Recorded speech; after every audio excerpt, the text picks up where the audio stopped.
কিন্তু কিন্তু মোহিনীর জন্যই তো এত কাণ্ড হলো, ওর জন্যই তো আজ আমরা। না মামা, এই কথা বললে হয়তো সবটা সঠিক বিচার করা হবে না। মামি যা করেছিল সবই তো তোমার জন্য, তোমাকে ভালোবেসে। আজ আমি সব কথা বুঝতে পেরেছি। মানছি মানছি মামি যে পথ বেঁচেছিল সেটা ভুল ছিল, কিন্তু স্বামীর প্রতি ভালোবাসায় তার কোনো ঘাত ছিল না। হ্যাঁ যুবরাজ সম্রাট, রানী মোহিনী হয়তো আপনাকে রাজা হিসেবে দেখতে চেয়েছিলেন, তাই তিনি এই ঘটনাগুলো ঘটিয়ে ফেলেছিলেন। কিন্তু সত্যি কথা বলতে তিনি ভুল পথ বেছেছিলেন ঠিকই, কিন্তু তাতেও তাকে কিন্তু আমরা সম্পূর্ণ দোষারোপ করতে পারি না। সবকিছু জানার পরেও তোমরা এই কথা বলছো? তোমাদের মন এত বড়? এবার আমার সত্যিই বিশ্বাস হলো তোমরা মহারাজ দেবরথ আর নিশান্তের সন্তান।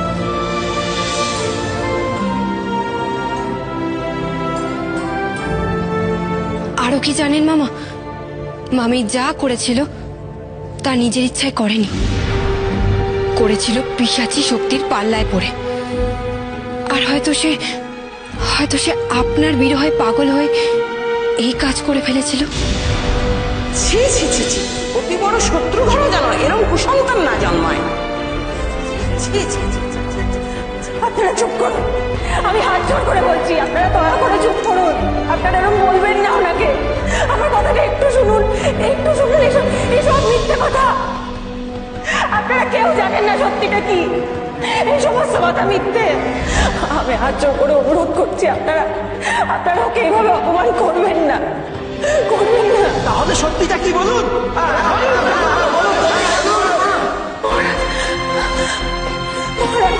মহারাজ আমার কথা শুনুন মহারাজ, আমি হাত জোড় করে অনুরোধ করছি, আমার কথাটা একটিবার শুনুন মহারাজ। যা জেনেছেন যা শুনেছেন সব মিথ্যে, সব মিথ্যে মহারাজ। আমি বলছি উনি নির্দোষ, উনি কিচ্ছু করেননি। রানী শেষাদ্রির ফলে বিষ আমি মিশিয়েছি মহারাজ। রাজকুমারের এত বড় সর্বনাশ আমি কি করে মেনে দেবো কলকা? না, আমি মানবো না।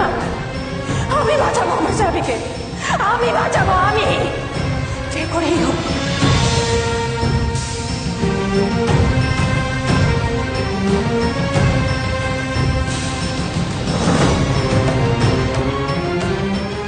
কিন্তু তোমরা এত সব জানতে পারলে কি করে? এসব তো তোমাদের জন্মের আগের কথা। এক দিব্য মহাপুরুষ আমাদের এইসব কথা জানিয়েছেন। কিন্তু আমি চাইলেই তো রূপনগরে ফিরে যেতে পারবো না। কেন?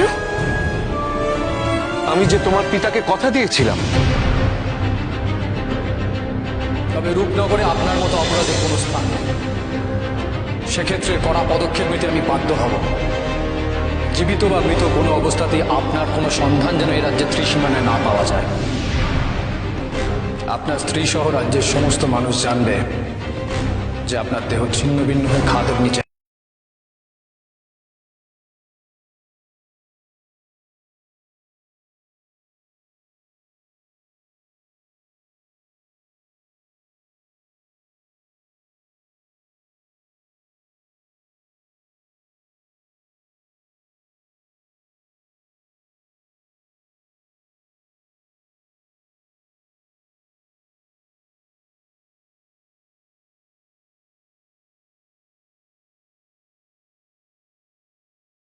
জীবিত থাকতেন তাহলে সে নিজেই আপনাকে রূপনগরে ফিরিয়ে নিয়ে যেতেন, কারণ আজ সত্যি রূপনগরে আপনাকে প্রয়োজন। যুবরাজ সম্রাট, এক রাজা আপনাকে একদিন রূপনগর ত্যাগ করার জন্য আদেশ দিয়েছিলেন, আর আজ এক রাজকন্যা আপনাকে অনুরোধ করছে রূপনগর ফিরে যাওয়ার জন্য। সেটা কি আপনার কাছে রাজ আদেশ নয়? আর শুধু রাজকন্যা হিসেবে নয়, আপনার সন্তান সম হিসেবে আপনার কাছে অনুরোধ করছি মামা, আপনি দয়া করে রূপনগরে ফিরে চলুন। না হলে সর্বনাশ হয়ে যাবে। রূপনগর সহ সারা পৃথিবীতে পিশাচ শক্তি ছড়িয়ে পড়বে। আপনি তো মৃত্যু আদেশ মানতে পিছপা হননি, তাহলে তাহলে জীবনের খাতিরে পারবেন না রূপনগরে একবার ফিরে যেতে? হ্যাঁ মামা, আর তাছাড়া তাছাড়া মামিকেও তো বাঁচাতে হবে। আমার আমার পিতা নেই, মাতা নেই, কোনো অভিভাবক নেই আমার। এখন যদি আপনি আমার হাতটা না ধরেন তাহলে আমি কি করব? ভূমি, মামাকে আপনি নয় তুমি বলতে হয়। মোহিনীর জীবন বিপন্ন, রূপনগরে আমার প্রয়োজন। না না, এ সময় কিছুতেই আমি আমার কর্তব্য থেকে মুখ ফিরিয়ে নিতে পারি না। বেশ, আমি যাব তোমাদের সঙ্গে।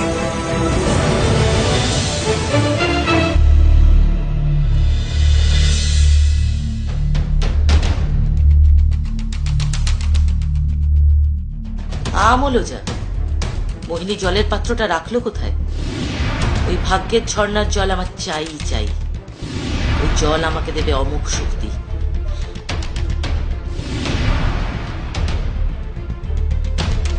কিন্তু মোহিনী সে পাত্রটা রেখেছে কোথায় সেটাই তো দেখতে পাচ্ছি না মরণ দশা।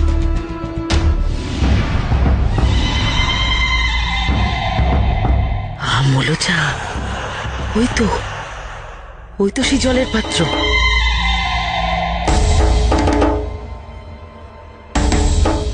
মোহিনীও এখন কক্ষে নেই, অতএব পিশাচিনী,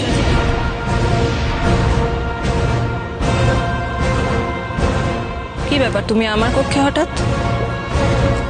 আমলও যাব, তোর খোঁজে এসেছিলাম তো, তোকে দেখতে পেলাম না তাই। কেন আমার খোঁজা, কেন, কি প্রয়োজন? পারে মরণ দশা, কাল অমাবস্যার রাতে তোকে জলটা পান করতে হবে না, তোকে সাবধান করে দিতে এলাম। খুব সাবধানে রাখিস জলটা। কেউ যদি নজর দিয়ে দেবে, নজর দেবার লোকের তো মরণ দশা অভাব নেই। গুরুমা বারবার ওই জলের দিকে দেখছে কেন? কিছু একটা মতলব আছে বলে মনে হচ্ছে, কিন্তু হঠাৎ এই ভাগ্যের ঝর্ণার জল নিয়ে কি বা মতলব থাকতে পারে গুরুমার? পুরা কপাল আমার, তোকে নিয়ে আমার এত দুশ্চিন্তা হয় না। রূপনগরের সিংহাসনে বসি বলে কি পরিশ্রমটাই না করলি। মরণ দশা, ওইটুকু জল পাবার লোভে দুনিয়ার এ প্রান্ত থেকে ও প্রান্তে চষে বেড়ালি। এরপর যদি তোর কোনো ক্ষতি হয়, আমার যে কি খারাপ লাগবে তুই ভাবতেও পারছিস না। আমার ক্ষতি? কে করবে আমার ক্ষতি? কে করতে পারবে আমার ক্ষতি? ভুলে যাও না, আমি পিশাচ রানী মোহিনী। জয়ের শেষ হাসিটা সবসময় আমি হাসি।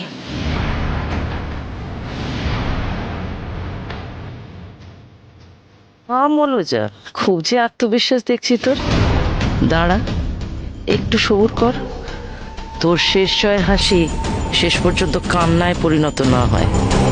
মরণ দশা, আমি থাকতে শেষ পর্যন্ত তোকে জিততে দেবে কে শুনি? তুই আমার পথের কাঁটা, আর এই কাঁটা আমি তো উপড়ে ফেলবই। সত্যি কথা বলতে কি জানো, আমার প্রথমে তোমাকে নিয়েও একটু সংশয় ছিল, তবে সেটা ভুল। আমি জানি তুমি আমার পাশে যতদিন আছো কোনো বড় বিপদ আমায় ছুঁতে পারবে না। আমি জানি তুমি ঠিক আমায় রক্ষা করবে, শেষ মুহূর্তে ঠিক পরামর্শটা দিয়ে। মরণ দশা, সেটাই তো আমার কাজ রে, সেটাই তো আমার কাজ। না, এই ব্যাপারখানা কেমন যেন ঠেকছে আমার। গুরুমা কি সত্যিই রানীমার ভালো চায়, নাকি সবটাই ভরম? না না, ঠিক মতন তো বুঝে উঠতেই পারছি না। একটা সংশয় যেন থেকেই যাচ্ছে। এরপর তাহলে কি হবে? রানীমাকে গুরুমার কথা বলতে গেলেই তো রাগ করবেন। তোমাদের কথা শুনে যা বুঝলাম, এক্ষুনি আমাদের ওই পিশাচের বিনাশ করতেই হবে। হ্যাঁ মামা, করতেই হবে। আর তার জন্য আমাদের তোমার সাহায্যের একান্ত প্রয়োজন। একদিন রূপনগরের রাজা আমাকে নির্বাসিত করেছিল সেটা ছিল রাজাদেশ। সে আদেশ পালন করতে আমি সব ছেড়েছিলাম, কিন্তু আজ আজ আমি মুখ ফিরিয়ে থাকতে পারি না। রূপনগরের জন্য আমার যা যা করণীয় আমি করব। বেশ, তাহলে কি আমরা এবার রূপনগর রওনা দিতে পারি? সে তো হতেই হবে, কিন্তু রূপনগর এখান থেকে বহু দূরের পথ। এতটা পথ আমরা এত অল্প সময়ে যাব কি করে? সেই উপায় আছে মামা। আমরা যেভাবে রূপনগর থেকে এখানে এসেছিলাম ঠিক একইভাবে আমরা রূপনগরে ফিরে যাব। তার মানে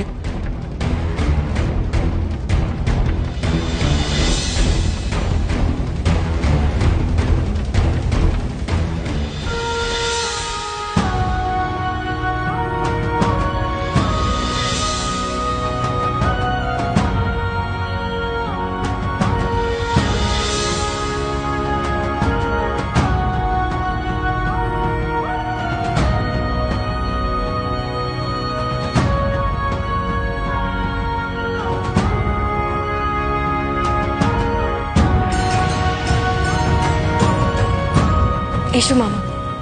কি এটা? মামা কোনো ভয় নেই, এসো। আসো।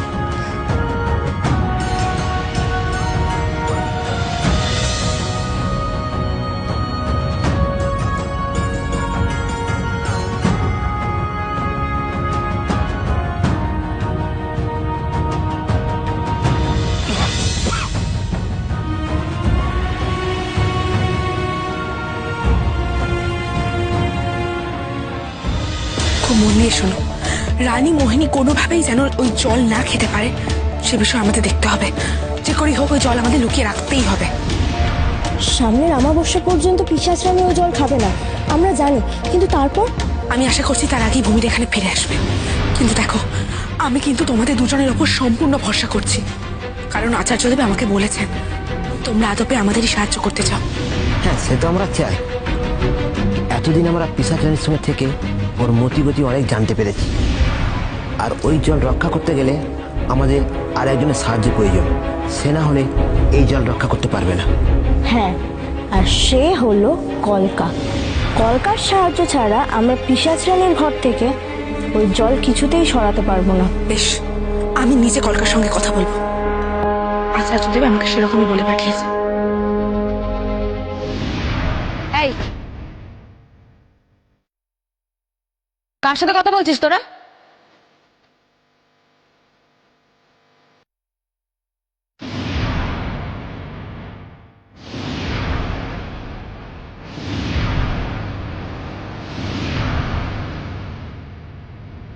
হে কি, তুমি তুমি এখানে কি করছো?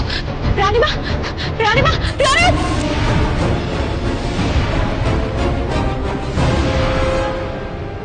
কাকে তুমি সাহায্য করতে চাইছো কলকা? বলো। যে তোমার অন্যতম প্রিয় মানুষ বুদ্ধিরামকে মেরে ফেলেছে তার কাছে? একবার ভেবে দেখো তো কলকা, যে বুদ্ধিরামের মতো একজন সহজ সরল সাধারণ মানুষকে মেরে ফেলতে পারে। সে কিন্তু যে কোনো কিছু করতে পারে।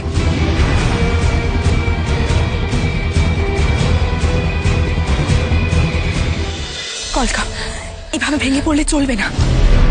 আমাদের এই পিশাচিনী আর পিশাচ শক্তিকে শেষ করতে হবে, আর তার জন্য আমার তোমার সাহায্য লাগবে। কলকা, তুমি তো এতদিন আমাদের কোনো কথাই শোনোনি, একবার শুধু একটু ভালো করে শোনো।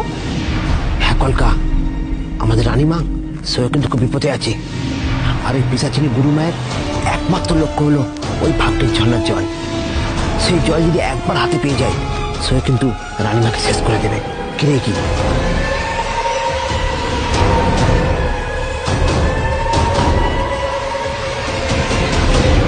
না না না, তা কেমন করে হয়? রানীমার তো অনেক ক্ষমতা, তাকে শেষ করা গুরুমার পক্ষে কখনোই সম্ভব না, কখনো না। দেখো, রানী মোহিনী পিশাচ শক্তির পাল্লায় পড়েছে। পিশাচ শক্তি তার মধ্যে ঢুকে পড়েছে বলে সে এতটা বলিয়ান। কিন্তু কি বলতো, মানুষের মধ্যে রাগ, ক্ষোভ, লোভ এগুলো যেমন থাকে তেমন ভালো লক্ষণও থাকে। আর সেই কারণেই পিশাচ শক্তি রানী মোহিনীকে এত দিন গ্রাস করে রেখেছিল। দেখো কলকা, বুদ্ধিরামকে মারা কিন্তু রানী মোহিনীর কাজ নয়, পরোক্ষে ওই পিশাচেরই কাজ। কিন্তু এবার পিশাচের কাছে রানী মোহিনীর প্রয়োজন শেষ হয়ে গেছে। তাই এবারও পিশাচিনীকে ব্যবহার করে রানী মোহিনীকেও শেষ করে ফেলতে চাইবে। স্বার্থ শেষ হয়ে গেলে ওরা সব পারে কলকা, কিন্তু রানীমা এখন সেসব কিচ্ছু বুঝবে না। আর কলকা যখন বুঝতে পারবে তখন কিছু আমাদের কিছুই করার থাকবে না। না না, তোমাদের কথা আমার মাথায় কিছুতেই ঢুকছে না। সবকিছু কেমন যেন গুলিয়ে যাচ্ছে। আমি যে এখন কি করব সেটাও বুঝতে পারছি না। বুঝতে পেরেছি, তোমাকে প্রমাণ দিতে হবে, তাই তো? আমি তোমাকে প্রমাণ দিচ্ছি, এসো আমার সঙ্গে।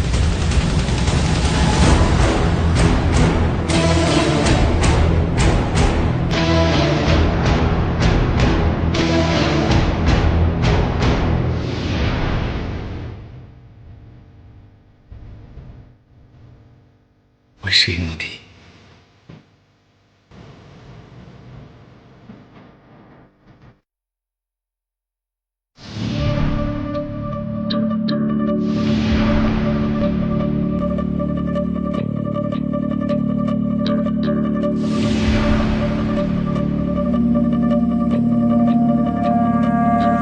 কোথায় কি? এভাবে তোমার সাথে এখানে লুকিয়ে দাঁড়িয়ে আছি, রানীমা যদি জানতে পারেন না আমাকে একেবারে শেষ করে ফেলবেন। আর আমার কথা মতো না চললে তোমার রানীমা নিজেই শেষ হয়ে যাবেন। যা যা বলেছিলাম সব মনে আছে তো জাবালি? প্রাসাদের নিরাপত্তায় যেন কোনো রকম ফাঁকি না থাকে। হ্যাঁ মহারানী, আপনি যা যা বলেছিলেন আমি সব করে দিয়েছি। একবার নিজের চোখে দেখে নিন না সবকিছু। তাই দেখবো, আয় আমার সঙ্গে।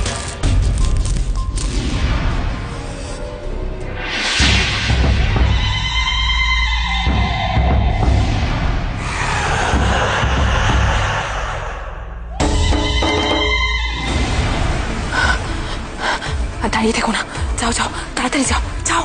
আরে আমি বলবোটা কি? রানীমা রানীমা করতে করতে চলে যাও, যাও, আর সময় নষ্ট করো না, যাও যাও যাও। দাঁড়িয়ে আছো কেন? যাও।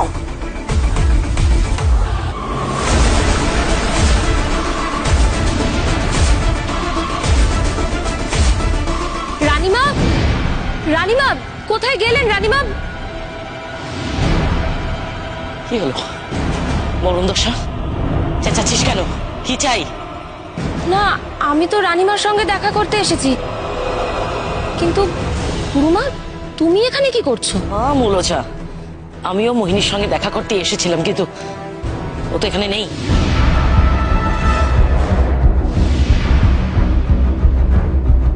কি তোমরা তোমরা সবাই আমার কক্ষে কি করছো? রানীমা আমি তো আপনার সঙ্গে এমনি দেখা করতে এসেছিলাম, কিন্তু এসে দেখি গুরুমা কি যেন একটা বলে যাই। আমিও আমিও মানে তোর সঙ্গেই মরণ দশা কথা বলতে এসেছিলাম, কিন্তু তোর সব দাস দাসীদের সামনে সে কথা আমি বলতে পারবো না। তোরা বাইরে যা।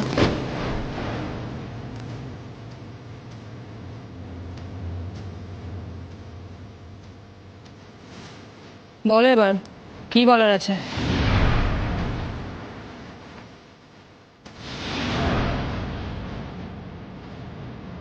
জাবালি তুমি যাও, আমার একটু অন্য কাজ আছে। ঠিক আছে।